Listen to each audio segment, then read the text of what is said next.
This is an honor of a lifetime. That '70s show is my all-time favorite show, and if I ever had a movie slash TV mom, you're her. So Well, then thank I'm really you. glad to meet you. Thank you. So to that point, something I've always loved about Kitty is how she really is this super mom. There's that episode in that '70s show where she shows Eric around the hospital and that moment that they sing together on the way home, informing how Kitty decompresses things to be who she is. And then in that '90s show, there's that beautiful moment with Ozzy where she Right. says the sweetest thing to him. What has it meant to you after all these years that this series has taken the time amid all the fun teenage hijinks to press the pause button, tackle real issues and life lessons with aplomb in a fashion that hits here and teaches me now as a parent how to step forward and say the right things? Well, first of all, you are the sweetest person on the face of the earth, Oh, and it's a really lovely acknowledgement of the show, and it's one of the things that I love about the show. I could not learn that song to save my life with Eric in the car. yeah. Bad Blood. That's the name. That's what the song was. I could not learn it. It was horrendous, but it was so important to the episode. I finally got it down, but it was very difficult. And those moments, I think, ground the show. They root the show into something, and they also give voice to what was happening in that decade. Right. I think the writers are just excellent with that. I'm excited because it's a girl, and '70s show was Eric. So I'm kind of excited with the girl, and it gives Red a new dynamic because he's fond of the girls. The boys he's very hard on. Yeah. So it's kind of a different dynamic in '90s show. But there are some boys that Red has to interact with. Yeah. Speaking of that unspoken communication between you and Kurtwood Smith is another shining element, especially this season when you have Sherry saying the funniest things that cause you to look Right? at just the way that you look at Red with bewilderment, like when she says something about going out to eat at a sit-down table, and the same for on the other way around.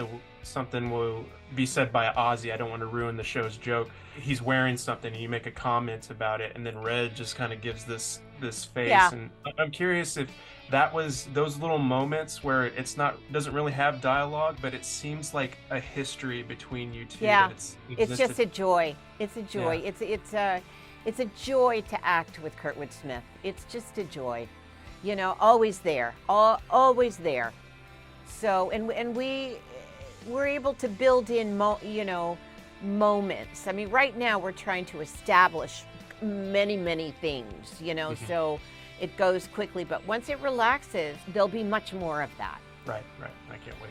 Well, obviously, the Foreman's house is such an important ingredient of the original series and this continuation. When it comes to being in that space, are there specific objects or items around the Foreman's house that you've assigned meaning to in this new season? Maybe it's something that the cameras don't necessarily focus on, Oh, but to in the you, new season. Well, I can tell you, I have no idea what this was about, but there were a lot of owls in the kitchen during '70s show. There were owls everywhere. I never understood them.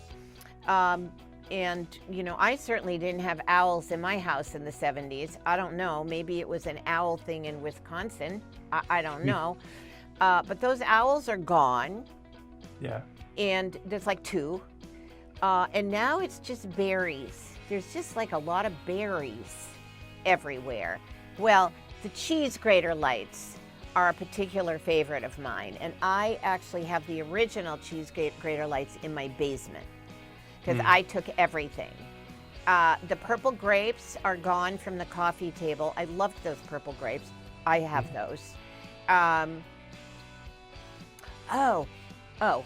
then the living room furniture is now in the basement because I Yeah. guess in 17 years they got some new furniture. And then there was And now I can't remember because I'm an old person. I can't.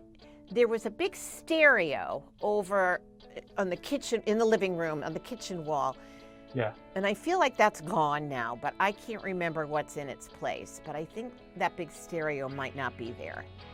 I can't remember. I mean, I just have 1,000 questions just off of that, of you walking in there and being able to just, was it just like one day of production and you walked in and you're like, okay, this is what the history has been over for them these past couple, You this know what past it decade is? or so? It's like, when you first walk on the set, it doesn't matter if it's living room, kitchen, driveway, basement, whatever one you walk on first, you first walk on the set and it's just memories. It's like photographs that just flip through your head. You just stand there and it's just all these photographs of 8 years. And I could see it happen with every actor from 70s. When they first walked on the set, you give them a minute because everybody experiences that. Yeah. Well, I have so much more that I'd love to ask you. I love what they're doing with this series. I can't wait to see where they go from here. So thank you so incredibly much. I'm so grateful. Thank you very much. Thanks for having me. I love Wisconsin!